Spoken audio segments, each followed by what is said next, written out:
La segunda carta de Pedro está dirigida a la misma red de iglesias que la primera carta de Pedro, y probablemente fue escrita desde el mismo lugar en Roma. Pedro ha entendido que morirá pronto, y la evidencia que tenemos de la tradición temprana dice que Pedro fue ejecutado por las autoridades romanas durante el reino del emperador Nerón. Así que esta carta es como el discurso de despedida de Pedro. Él inicia ofreciendo un reto final, que los seguidores de Jesús deben ser personas que nunca dejen de crecer. Y a esto le siguen dos advertencias finales acerca de un número creciente de maestros corruptos que están haciendo que los cristianos en estas comunidades de iglesia se desvíen. Primero, por su manera corrupta de vivir, y segundo, por su teología distorsionada. A lo largo de la carta, Pedro está combatiendo las acusaciones que estos falsos maestros han hecho contra él y los otros apóstoles.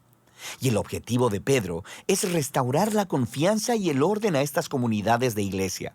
Así que Pedro inicia recordándoles a estas iglesias que a través de Jesús, Dios ha invitado a las personas a participar de su propia naturaleza divina.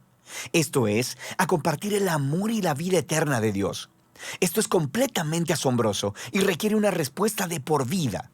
Recibir este regalo significa un compromiso a desarrollar los mismos rasgos de carácter que distinguen a la propia naturaleza de Dios.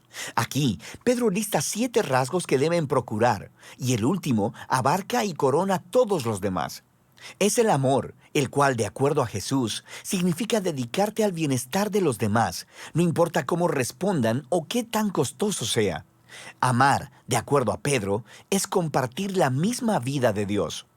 Pedro luego declara el propósito de la carta, que es el funcionar como un monumento a su enseñanza para que pueda ser transmitida a las siguientes generaciones, ya que no le queda mucho tiempo para estar ahí personalmente. Así que, antes de morir, él quiere abordar estas objeciones y acusaciones que están siendo hechas por los maestros que distorsionan las enseñanzas de Jesús y de los apóstoles. De manera que Pedro primero aborda una acusación repetida por los escépticos presentes y futuros, en el sentido de que él y los apóstoles simplemente inventaron todo esto de que Jesús se levantó de los muertos, que es el Rey del mundo y que Jesús en realidad no volverá. Así que Pedro ofrece su testimonio ocular sobre el poderoso momento en el que Jesús se transfiguró en la montaña. Recuerda la historia en Marcos capítulo 9. Los apóstoles vieron a Jesús como el Rey exaltado y su resurrección significa que Él está vivo como Rey y regresará un día para rescatar al mundo. Así que el futuro regreso de Jesús para traer el reino de Dios cumplirá todo lo que las antiguas escrituras han estado señalando. Las palabras de los profetas del Antiguo Testamento no son fantasías fabricadas. Es a través de las palabras humanas de la Escritura y a través del Jesús humano que Dios mismo nos ha hablado. Pedro luego continúa para lidiar con las amenazas que levantaron los líderes corruptos en la iglesia y se enfoca en otras objeciones que ellos plantearon. Primero, estos maestros niegan la idea de una rendición de cuentas final, donde Dios va a ser responsable a todas las personas por sus decisiones. Y esta negación, convenientemente, permite a los maestros ignorar la enseñanza de Jesús acerca del dinero y el sexo, porque están haciendo mucho dinero al enseñar en las iglesias, sin mencionar el hecho de que están teniendo sexo casual. Pero Pedro les recuerda a los lectores que Dios puede responder a la rebelión con su justicia, y lo hará. Él recuenta 3 ejemplos antiguos de cuando Dios hizo eso. Primero, él menciona la historia de los hijos de Dios en Génesis 6, como fue interpretada en una popular obra judía de aquel tiempo, llamada Primera de Enoc. Primera de Enoc dice que los hijos de Dios son ángeles rebeldes que cruzaron la línea y se acostaron con mujeres, ganándose el juicio de Dios. Pedro luego habla de la historia del antiguo diluvio y después de la historia de Sodoma y Gomorra. En cada caso, hubo una rebelión que llevó al juicio divino. Pero Pedro dice, Dios siempre fue fiel en liberar a su pueblo, y utiliza la historia de Lot para poner un ejemplo. Pedro luego conecta estas historias antiguas con la manera corrupta de vivir de los falsos maestros. Ellos también están detrás del dinero y del sexo, desprecian la autoridad de Dios y guían a otras personas a pensar que a Dios no le importan las decisiones morales. Él dice que ellos enseñan un mensaje de libertad cristiana y lo usan como licencia para hacer todo lo que quieren. Y por eso Pedro va a hablar de las cartas de Pablo más adelante en el capítulo 3. Parece que estos maestros han distorsionado el mensaje de Pablo sobre la libertad en Cristo, pero esa no es la clase de libertad de la que hablaba Pablo. Y Pedro deja claro que esos maestros en realidad no son libres. En realidad son esclavos de sus impulsos carnales. Y el hecho de que son cristianos lo hace aún más trágico, porque conocer la enseñanza de Jesús los hace doblemente responsables. Se han convertido en lastimosos ejemplos de un antiguo proverbio sobre un perro volviendo a su vómito y un cerdo limpio volviendo al lodo. Pedro luego aborda el razonamiento en el que se basa la negación de los maestros de la final rendición de cuentas. Ellos dicen, generaciones del pueblo de Dios siguen naciendo y muriendo sin ver el cumplimiento de sus esperanzas. ¿Dónde está el regreso prometido de Jesús? Miren a su alrededor, él dice, a este maravilloso universo que habitamos.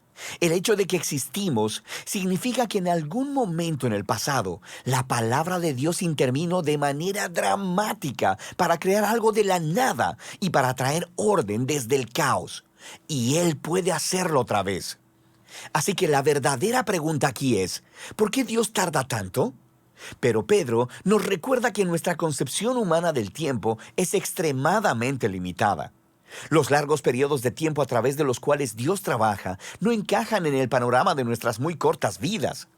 Estas grandes cantidades de tiempo son en realidad una señal de la paciencia de Dios, porque a cada generación se le ofrece una oportunidad para reconocer su propio egoísmo, para humillarse a sí misma y para arrepentirse delante de la gracia generosa de Dios.